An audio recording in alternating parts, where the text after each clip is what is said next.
Em nosso sétimo estudo, vamos pensar hoje em História Sagrada, edificando a disciplina espiritual da perseverança. Tessalonicenses, 2 Tessalonicenses 3:5 diz: o Senhor conduza o coração de vocês ao amor de Deus e à perseverança de Cristo. Proclamamos a graça profética do casamento quando entendemos a santidade de construirmos uma história juntos.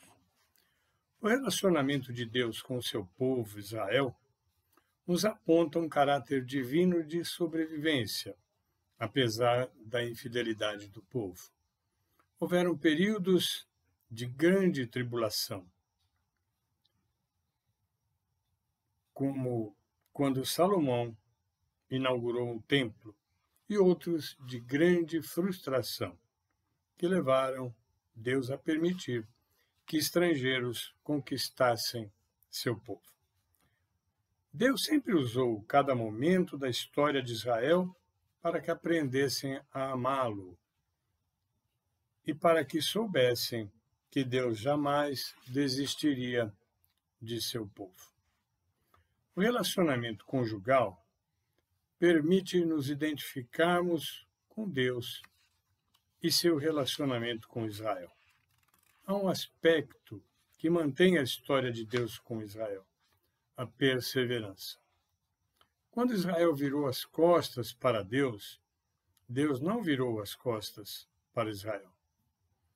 Ele pode ter ficado afastado por um tempo, mas o compromisso permaneceu concreto e firme. Kathleen e Thomas Hurt explicam essa similaridade desta maneira: o casamento é uma longa jornada que duas pessoas fazem juntas. Algumas vezes, o terreno é muito interessante e outras monótono.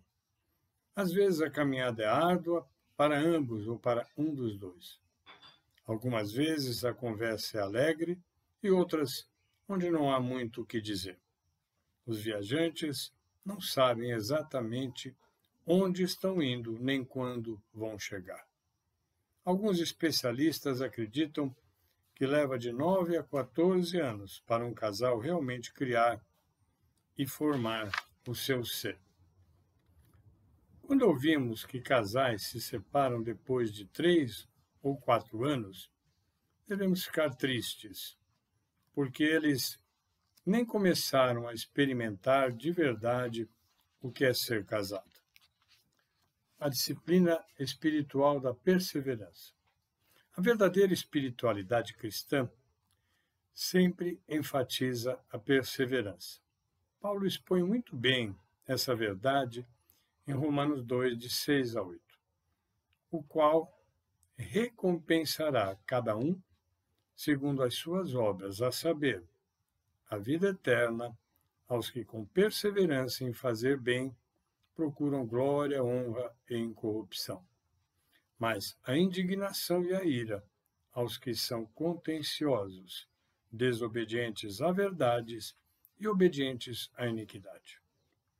A retidão que Deus procura é a retidão persistente, um compromisso em continuar tomando a decisão certa, mesmo quando talvez, a todo momento, você se sente puxado na direção oposta. O que faz com que desistamos de nossos casamentos? Embora Jesus não tenha se referido ao casamento na parábola do semeador, que mais propriamente poderíamos chamar de parábola dos solos, ele aponta muitas fontes de nossas falhas em perseverar no casamento. Alguns de nós desistimos quando chega o tempo da provação. Lucas 8,13 diz: e os que estão sobre a pedra, estes são os que, ouvindo a palavra, recebem com alegria, mas, como não têm raiz, apenas creem por algum tempo e no tempo da tentação se desviam. Pensamos que o casamento seria fácil e quando fica difícil, caímos fora. Outros desistem quando são sufocados pelas preocupações da vida. Lucas 8,14, e aqui caiu entre espinhos, essas são os que ouviram e, indo adiante, são sufocados com os cuidados e riquezas e deleites da vida e não dão fruto com perfeição. Os conselheiros matrimoniais nos dizem que os problemas financeiros, sobretudo, têm destruído casamentos mais do que qualquer outra coisa. Há também nosso egoísmo e nosso pecado, ambos capazes de poluir uma afeição que um dia foi tão preciosa. Ao redor de que mundo sua vida é centrada? Seu casamento pode revelar sua resposta a essa pergunta. Se você tem uma perspectiva eterna, preparar-se para a eternidade, perseverando em manter um casamento difícil, faz muito mais sentido do que desistir ou destruir uma família para obter um alívio, às vezes rápido e fácil. As pessoas que estão lutando contra uma paixão por alguém que não é seu cônjuge, talvez precisem tomar uma decisão que a curto prazo pode fazê-las menos felizes e trazer menos prazer. Embora se saiba que essa decisão, em muitos casos, as tornará mais realizadas a longo prazo. A prioridade de uma história sagrada é uma prioridade eterna. O casamento é um belo e eficiente lembrete dessa realidade. Acho que deveríamos ter um lugar de honra na casa o versículo de 2 Tessalonicenses 3,5, com o qual abrimos esta preleção. O Senhor conduz os corações de vocês ao amor de Deus e à perseverança de Cristo. É isso que devemos sempre desejar, um coração cheio de amor a Deus e da perseverança de Cristo. Essa é a melhor receita bíblica para a santidade e uma vida de sucesso aqui na Terra. Vamos falar de um futuro incerto. Um dos maiores perigos de romper uma história matrimonial é que não podemos prever o futuro. Quando você se divorcia de seu cônjuge, não tem ideia do que o futuro reserva para ele, sobretudo para ele. Não sabe de como ele pode precisar de um cuidado, e isso pode caracterizar um profundo egoísmo. Edificar uma história sagrada, juntos, nos ensina a sermos persistentes em fazer o bem quando estamos com vontade de fazer uma outra coisa. Esse compromisso com a perseverança nos ensina a disciplina cristã básica da abnegação, da doação de si para o próximo. Como parte disso, devemos rejeitar o comportamento que busca os nossos interesses e, em vez disso, pensar no futuro, um futuro que aponta para além desse mundo. Se você não crê no céu, o divórcio pode fazer muito sentido. Uma vez que o céu se torna parte da equação, o custo do divórcio, isto é, arriscar-se ao futuro de ira e indignação de Deus, com uma atitude egoísta, se torna alto demais. Um ideal. O divórcio, por definição, é um fracasso. Um fracasso de amor, de perdão, de paciência ou, no mínimo, o resultado de uma má escolha. Por outro lado, manter o casamento, mesmo quando difícil, torna-se um ideal elevado, embora em alguns casos é possível que o divórcio possa ser até uma escolha certa. A palavra de Deus registra em Mateus 19:9, Jesus citando a infidelidade como possibilidade do divórcio embora ainda salientando que isso ocorre pela dureza do nosso coração. Ele gostaria que ainda assim tentássemos sobreviver nos nossos casamentos. Paulo também cita o caso de quando um dos cônjuges, não crente, não desejar permanecer casado. Mas o divórcio sempre será espiritualmente perigoso, pois contém em si a quebra de um voto de casamento perante Deus. Quando existem filhos, então, o sacrifício torna-se necessário. Jesus falou de ideais elevados e absolutos para os filhos de Deus, mas amou pessoas reais com aceitação e graça. Basta vermos o caso da mulher apanhada em adultério, a quem não condenou, tendo recomendado apenas que não pecasse mais. Mesmo que alguém tenha pecado contra nós, podemos crescer através dessa experiência, pela graça de Deus. Existem 3 pessoas que participam da aliança do casamento: os 2 cônjuges e Deus. Quando um dos cônjuges se mantém fiel à aliança com Deus, mesmo que o outro desista, isso dará glória a Deus. Talvez alguém entre nós pode testemunhar de algum cônjuge que deu glória a Deus, mesmo tendo sido rejeitado e ficado só, algumas vezes com filhos para cuidar e sem recursos financeiros. Claro que podemos lembrar disso nas nossas vidas pessoais, mas eu quero trazer uma experiência que pode se tornar emblemática, que vem do livro Casamento Sagrado, de Gary Thomas, que é o livro que tem nos orientado em nossas gravações. Leslie e Tim, o nome deles, eram casados há 11 anos, ambos líderes espirituais em sua igreja. Tim se achou atraído por outras mulheres e deixou Leslie, afirmando que já não a amava há bastante tempo. Foi um choque para Leslie, que amava profundamente a Tim. E ela precisou de apoio de amigas cristãs, irmãs em Cristo, para enfrentar sua dura nova realidade. Mas ela tomou uma decisão. Embora seu marido tenha se tornado infiel, ela se manteria fiel ao seu compromisso de casamento. Até o novo casamento de Tim, que veio acontecer 2 anos depois, ela manteve a esperança, inclusive, de reconciliação.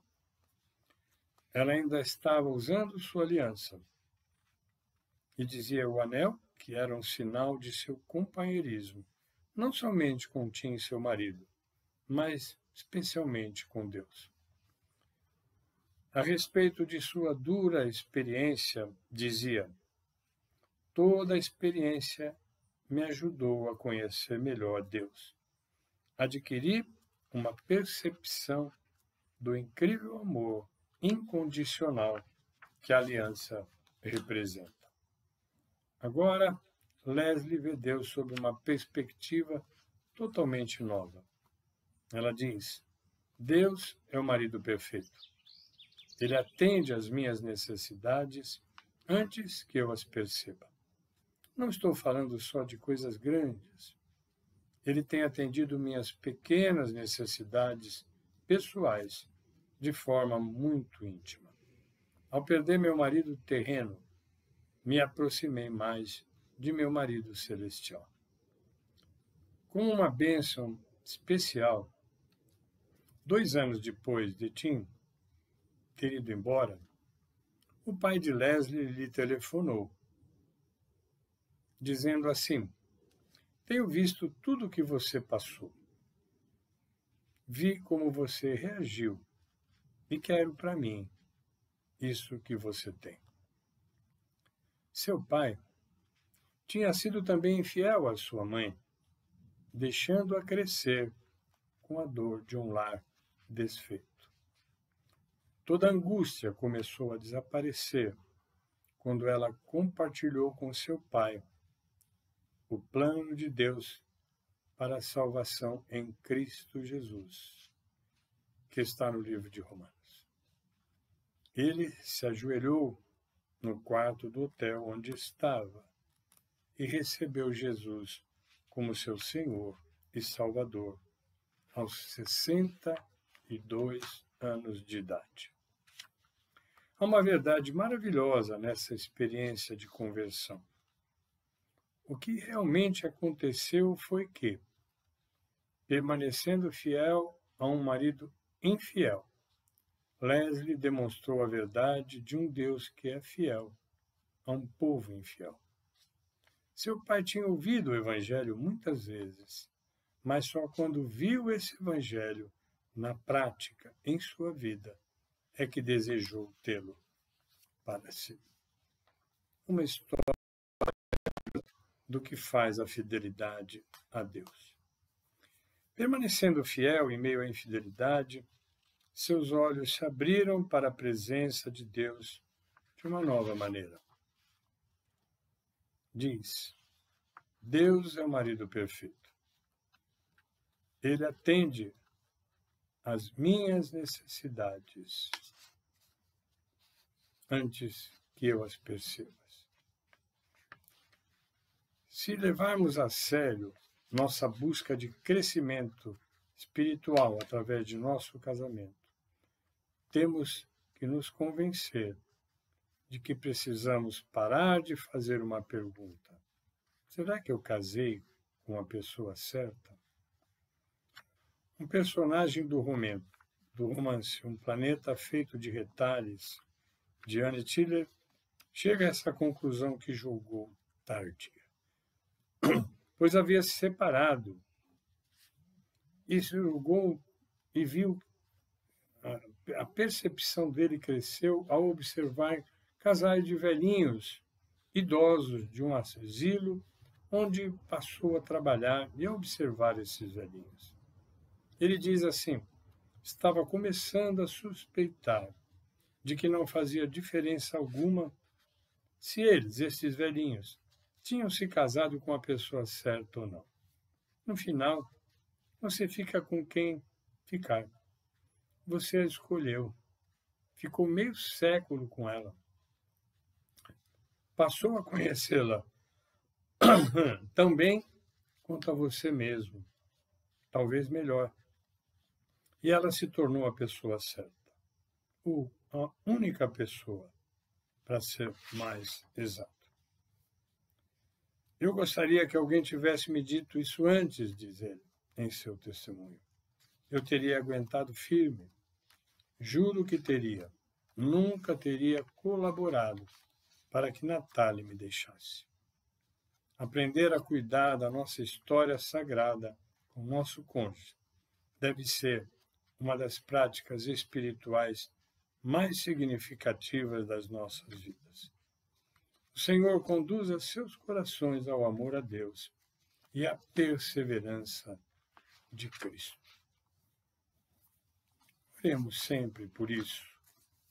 Oremos sempre pelos nossos casamentos, para que nos mantenhamos fiéis, honrando a Deus, dando um testemunho vivo a esse mundo que se perde em tantas aventuras, sem mesmo conhecer se valem a pena. Oremos sempre por aqueles que nos cercam, para que o testemunho da Igreja seja firme e capaz de ser usado por Deus para convencer o mundo da salvação que há em Cristo Jesus. Que Deus abençoe a cada um de nós.